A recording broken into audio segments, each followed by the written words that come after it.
So let's talk about Malice. And I write for the fashion section of Forbes, so I have to Mm, throw in a fashion question. yeah, Thing I noticed about Jamie is he's got this like rich guy, I don't give a fuck about style yeah. type of look with these weird patterns. I mean, what do you think about stylistically working with the costume designer, what his style was really like? Well, our costume designer was a woman named Bookie who has tremendous style. I personally have very little style. I don't trust my style. Let's just put it that way. Style is.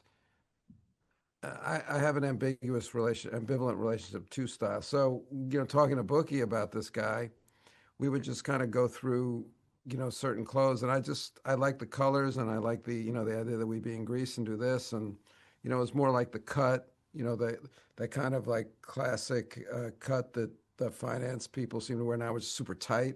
Everybody wears suits like they're going to a prize fight now, and they have to strip off this suit that's like just so fitted and all. So this was kind of, I was approaching it not so much in the actual clothing, but also in the fit and the kind of, as you say, or as you implied, like his total confidence and relaxation. That doesn't even matter what he wears. He's just going to be the boss of the room anyway. Yeah, I call it Bezos chic. Um, Well, so it's on the right network then. right, yeah, totally. I didn't even think about that. I'm sorry. Yeah. Okay. So what was it like shooting in Greece as well? It looks like you were like deep in the islands. Which Just ones? hellish, just hellish. I can't tell you. I barely recovered from that. It was a profound experience for me actually, because I'd never been to Greece. So Wow. I'd never been to Greece, but I was an English literature major, so all the stories, all the plays, they're all in there. The mythology is our mythology, is the mythology of Western culture. So to be to be at the birthplace of that was profound for me. I mean, I know it wasn't necessarily like a sightseeing thing or this is, the mythological site of this or that, but it was really just a consciousness that I was there, that I was there at this place where it all began, and also that how small it was. It's just amazing to think about this small place a few thousand years ago created this vibrant storytelling culture that we're still grappling with. Yeah, absolutely. And I mean, how does Jamie feel when Adam comes into the picture? Well, again, I mean, Jamie's not paying enough attention.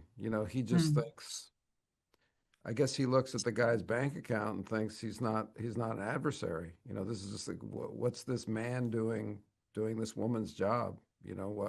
What's wrong with this kid? Why doesn't he have a real job?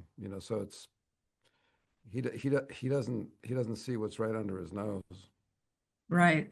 So the element of like failure and like failing to recognize and Yeah, is definitely a part of the series. And it's so funny because you run a podcast that's themed around failure as well. yeah, yeah.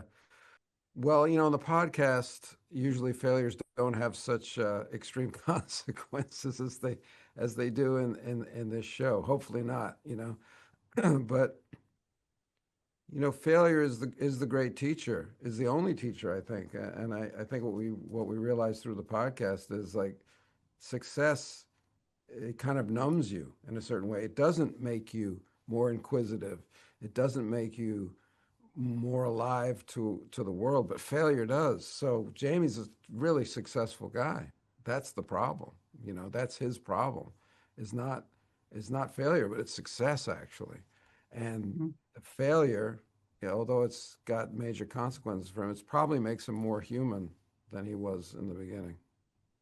Yeah, we definitely learn more from failure than success. It makes you too Yeah. comfortable sometimes. Absolutely. Um, Feels good. can I Feels ask? good. Hmm? But it feels good, but it can screw you up. Yeah, absolutely. The only other thing I would love to ask is, I mean, working on series that are like this, I mean, you obviously have a really long career in acting. I mean, is there anything about this type of series that you love to work on as an actor? I really like the long form storytelling of limited series or series as they go now, from Netflix, Amazon, places like this, streaming series that last 6, 8, 10, 12 episodes. I really like the storytelling form of 6 to 8 hours. It's fascinating to me because you can really start to tell almost like novelistic stories that in the past you'd have to condense into 2 hours because they'd be movies. And TV was only making like 25 episodes a year. So that's a different form of storytelling. So now we're looking at this, it's a new type of storytelling. And we're just in the beginning of it, really, when you think about it. Because for the last, when was television born? In the 50s, for the first 50, 60 years, you're basically looking at, okay, we got the sitcom and the half hour, 25 of them for the year. We've got the police drama for 20, 22 a year. And then we got movies that are doing it over for 2 hours. And now in the last 10 years, we've got this thing, this 6-hour thing, this 8-hour thing. And I think it's you can tell different stories, and it's kind of exciting to enter into that world. It's getting deeper into things in a time where I feel, though, 15 minutes of fame has now become 15 seconds of fame with reels and things like that. So it's interesting that there's this dichotomy of people wanting to go deeper. Yeah, but I guess I'm old fashioned, or just not just old fashioned, but I think I have a certain kind of consciousness that was built, when it was built. I can kind of appreciate TikTok, and I can see like, oh, that's a dopamine hit of something, or I got one laugh or I got one image or something, and I can see the value of it, or maybe that's a funny character. But my soul was forged with these long form storytelling, and I don't know that I'm going to change or ever going to feel those stories the same way I feel these kind of stories. Yeah, thank God for our pre-internet brains. Okay, thanks, David. It was really nice talking to you. Okay, thanks.